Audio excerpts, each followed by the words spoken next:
Сәлеметсіздер ме балалар? Бүгін 131-ші сабақты өтетін боламыз.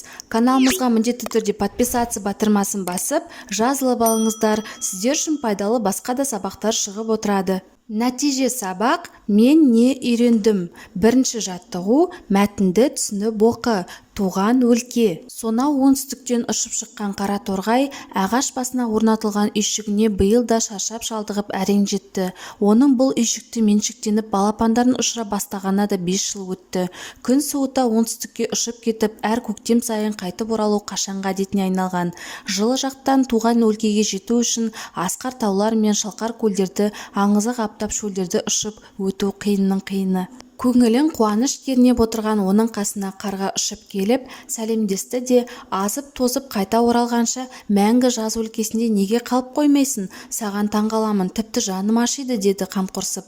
Туған жерге деген сағыныш жүрегімді кернегенде, қанатыма қуат, жанарыма шуақ толып кетеді. Оттан да ыстық деген емес пе, деп дүр сілкінген қара торғай шаттанып сайрай жөнелді. Мәтін не туралы? Тақырыпты анықта. Мәтін туған жерге сағыныш туралы. Төмендегі қай пікір ақиқат, қай пікір жалған?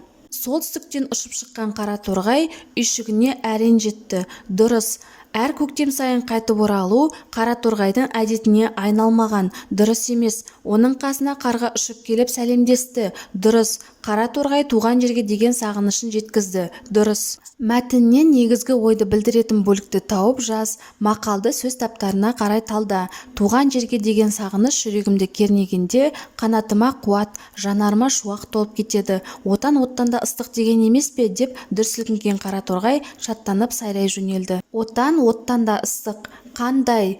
Ыстық, сын есім, не, оттан, зат есім, оттан да, неден, тұрлаусыз мүше, яғни толық дауыш. Екінші жаттығу оқы. Әр қатардағы сөздерден сөйлем құра. Алдымен тұрлаулы мүшелердің, сонан соң оларды анықтап толықтырып тұратын тұрлаусыз мүшелердің сөзін таңда. Біз көктемде орманға бардық. Күн көтерілді, самал жел соқты, ағаштар ән салып тұр. Бұл әнді естіп тату дос, батыл ер болғым келеді. Құраған сөйлемдеріңді жаз. Бұларды қандай тақырыпқа біріктіруге болады? Осы тақырыпты бір сөйлеммен толықтыр. Біз көктемде орманға бардық. Жайылма сөйлем. Күн көтерілді, самал жел соқты, ағаштар ән салып тұр. Жалаң сөйлем. Бұл әнді естіп тату дос, батыл ер болғым келеді. Жайылма сөйлем. Бірінші сөйлемдегі тұрлаулы мүшелердің астын сыз. Осы сөйлемде тұрлаусыз мүшелер қандай рөл атқаратынын айт. Мәтін түріне ажырат. Біз көктемде орманға бардық. Қайттық, бардық. Қайда бардық? Орманға бардық. Қашан бардық? Көктемде бардық. Кім? Біз. Бұл бізде жайылма сөйлем. Себебі бастауыш пен баяндауыштан басқа тұрлаусыз мүшелер қызмет атқарады.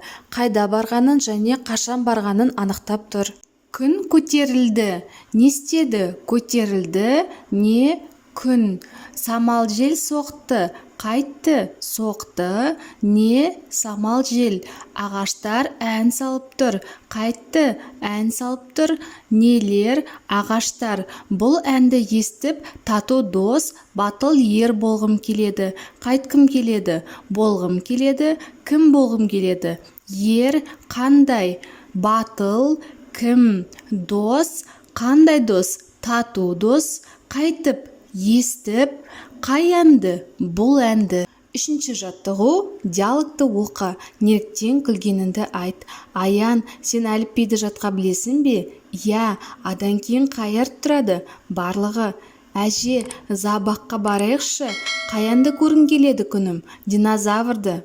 Қай диалог қызықтау болды? Неліктен? Ойынмен бөліс. Қай сурет қай диалогке қатысты екенін анықта. Өзіне ұнаған диалогты көшіріп жаз, қаратпа сөздің астын сыз. Бірінші диалогке екінші сурет қатысты, ал бірінші сурет екінші диалогке қатысты. Диалогтегі қаратпа сөздер аян, әже, күнім сөздері. Динозавр сөзінің мағынасын сөздік арқылы анықта. Динозавр біздің планетамызда өмір сүрген ең үлкен жануар. Төртінші жаттығу қай сөздердің мағынасы дұрыс анықталмағанын тап және дәлелде. Түбір сөздің одан әрі бөлінбейтін мағыналы бөлігі. Сөз заттың, сапаның, қимылдың атауы. Мәтін мағыналық жағынан өзара байланысты сөйлемдер тобы.